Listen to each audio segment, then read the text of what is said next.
The Boy Who Vanished. The town of Igbokwu was a place where people's lives were woven together like threads in a single cloth.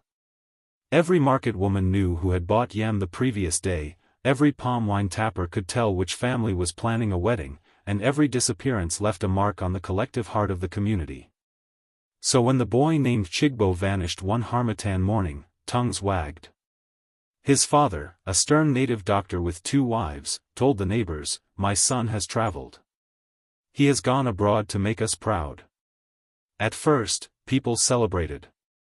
Going abroad was the highest dream in that corner of Anambra State. Families wore it like a crown of honor. The absence of Chigbo was therefore treated as success, not tragedy. He was spoken of in past tense, as though he had already become rich. Chigbo will soon be sending dollars. His father is a lucky man. But behind the thick mud walls of the compound, locked in a small, dark room that smelled of rust and damp earth, Chigbo lay in chains. For years. Chigbo was only 17 when life changed. He had been a quiet boy, broad-shouldered for his age, with the restless eyes of a dreamer.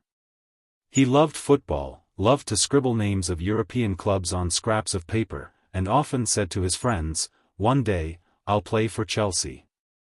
But his father, Okeke, had no patience for such ambitions.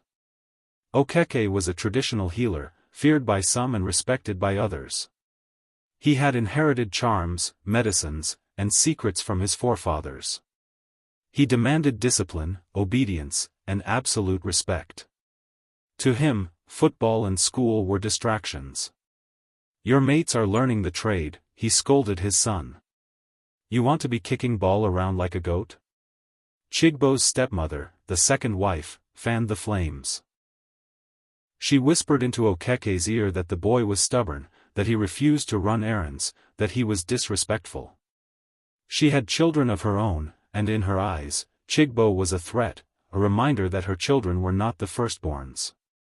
Gradually, tension built inside the household. The boy's mother, Okeke's first wife, had died years earlier, and there was no one left to shield him from the harshness of the compound. The final quarrel came on a rainy evening. Okeke accused Chigbo of stealing from his shrine. The boy denied it. Voices rose, threats flew, and then Okeke's rage boiled over. He dragged his son into the smallest room at the back of the house, a room used for storing charms and broken calabashes. Chains were fastened around the boy's ankles. The padlock clicked. "This will teach you obedience," the father growled. That night, Chigbo cried until his throat burned, but the rain swallowed his sobs. At first, he thought it was temporary. A punishment of 1 or 2 days. But days became weeks. Weeks bled into months. Soon, the rhythm of the world outside disappeared from his senses. Through a crack in the wall, he could hear the faint sounds of the village, roosters crowing, women gossiping at the stream, children playing football in the dust. He pressed his ear to the wall and dreamed of freedom. His food came once a day, sometimes less, a bowl of watery gari, leftovers from the stepmother's pot. Water was handed to him in a rusty can. His body grew thin, his skin paled, his spirit shrank. Still, outside, his father smiled at the villagers and said, "My son is abroad. He is doing fine."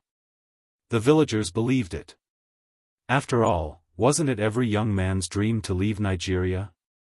The rumor of abroad. The news spread quickly, as news always does in small towns.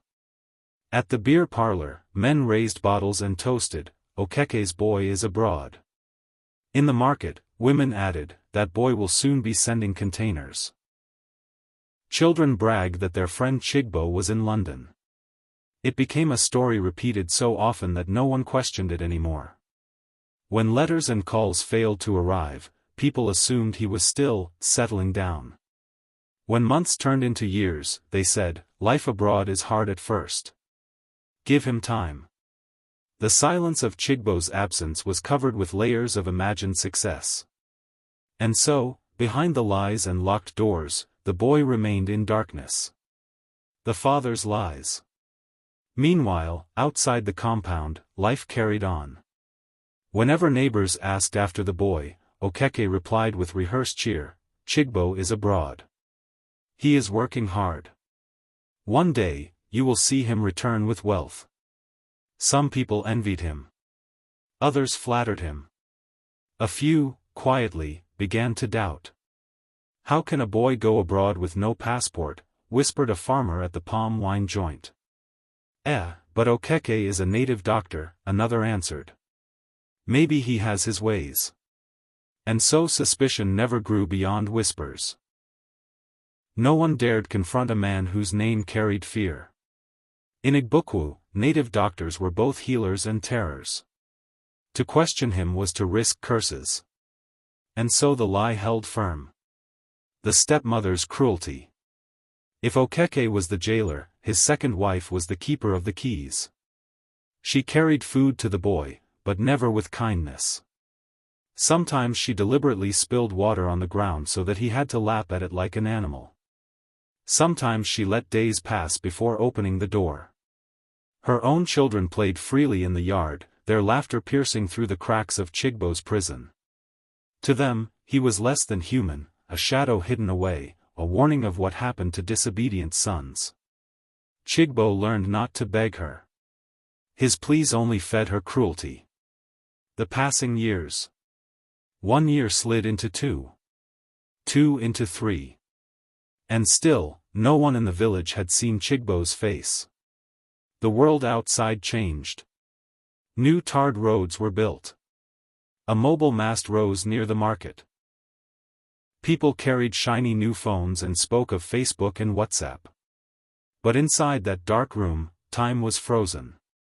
Chigbo's body wasted, his hair knotted into ropes, his teeth yellowed. He marked time by the sound of seasons, the rustle of dry harmattan leaves, the pounding of rain on the tin roof, the voices of children rehearsing Christmas carols. Sometimes, at night, he dreamed he was free. He dreamed of walking to the stream, of stretching his arms under the open sky. But always, the chains dragged him back to reality. The community's silence. In truth, there were people who wondered. A neighbor once asked, "Okeke, why has your son never called from abroad?" Okeke laughed, showing the gap in his teeth. "Abroad is not like Nigeria. Calls are expensive. Let him work first." And the neighbor, unwilling to push further, nodded. Another time, a boy from the next compound claimed he heard muffled cries at night. His mother slapped him for talking nonsense. "Do you want trouble? Keep quiet." Fear stitched the lips of the community shut. Chigbo's resilience. Despite the cruelty, the boy's spirit was not completely broken. He began to hum songs to himself, old church hymns, football chants, even nonsense melodies, to remind himself that he was still alive. He carved shapes on the mud wall with his fingernails, drawing little footballs, trees, and stick figures. They became his companions, silent witnesses of his suffering. Someday, he whispered to them, "I will walk out of here."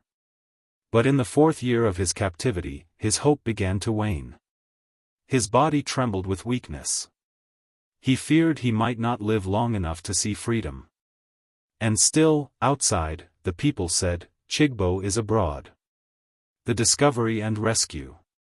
It was a restless group of youths that finally broke the silence. By the 4th year of Chigbo's disappearance, a generation of young men in Igbokwu had grown tired of the whispers. They had heard too many tales of young boys who traveled abroad, but were never heard from again. And they had seen the unease in Okeke's eyes each time someone pressed too hard with questions. One evening, after football practice, a group of them sat under the almond tree near the market. They spoke in hushed tones. "Something no clear about this matter," said Obiora, the boldest among them. "How person go abroad for 4 years, no single call, no letter, no money." Another nodded. "I swear, sometimes I hear strange noises from that compound at night." They decided to act, not by confronting Okeke directly, but by watching. They lingered around the compound, pretending to chat, to play draft, to buy palm wine. They observed the second wife carry food stealthily toward the back room. They noticed the heavy padlock on a door that should have been for storage. Suspicion hardened into certainty. The night of truth. One humid evening, when Okeke was away at a neighboring town for a funeral, the youths seized their chance. They crept into the compound under the cover of dusk. The second wife tried to block their path, her voice sharp with warning. "What are you doing here? This is private property." But the young men brushed past her. With a hammer borrowed from a nearby carpenter, they struck the padlock until it snapped. The door groaned open. What they saw inside froze them in horror. There, crouched in a corner, chained like an animal, was Chigbo. His eyes squinted against the sudden flood of light. His body was skeletal, his hair matted, his skin covered with sores. For a moment, he only stared, as though unsure if the figures before him were real or another cruel dream. "Jesus Christ," one of the boys gasped. "Chigbo, it's you," another whispered, trembling. The boy tried to speak, but his voice cracked from disuse. Tears welled in his eyes. He lifted his chained hands like a plea. The room fell silent except for the sound of the chains clinking against the floor. The outcry. The news spread through Igbokwe like wildfire. People abandoned their cooking pots, their trading stalls, their evening chats, and rushed to the compound. Soon the yard was packed with neighbors, elders, women wailing, children peering wide-eyed. They could not believe what they were seeing. The boy they had long believed was in London or America was here all along, wasting away behind locked doors. "Chinikimo," an elderly woman cried. "And we were congratulating him for having a son abroad." "Okeke is a beast," another spat. The air was thick with anger and shame. Some shouted for Okeke's blood. Others wept openly at the boy's condition. The father's return. When Okeke returned from the funeral later that night, he was met by a mob. Torches flared. Voices rose. His second wife had already been seized and beaten by the crowd. "What is this madness?" he barked, but his voice carried less weight than it once did. The people dragged him to the room, forced him to look upon his own son. For the first time, witnesses said, his face betrayed fear. He muttered excuses. "The boy was stubborn, he disrespected me. I wanted to correct him, but no one listened." The community's patience snapped. Even fear of his charms could not shield him anymore. They handed him over to the police that very night. The rescue. Chigbo was taken out of the chains. His legs buckled when he tried to stand, he had forgotten the feel of walking. The youths supported him, guiding him gently like a child. At the health center, nurses gasped when they saw the depth of his wounds. His ankles were ringed with deep scars, his ribs protruded, his skin gray from malnutrition. But his eyes, though weak, still carried a flicker of life. "It is a miracle he survived this long," one nurse whispered. The community gathered money to support his treatment. Even strangers who had once believed the lie of "abroad," now pressed notes into his hands, ashamed of their silence. Aftermath. Okeke was charged to court, his second wife as an accomplice. Though some still feared the spiritual power he might wield, the majority agreed that no tradition could excuse what he had done. His name, once feared, became a curse spat on the lips of neighbors. As for Chigbo, recovery was slow. He had to learn to walk again, to trust again, to believe that doors could open without chains clinking.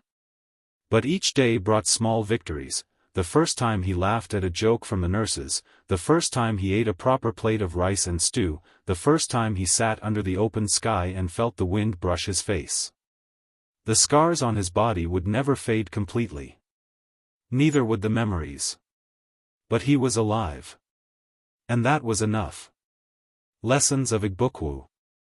The story of Chigbo became a lesson whispered across villages. Parents told it to their children as a warning against blind obedience, against silence in the face of cruelty. Remember the boy, they said, traveled abroad.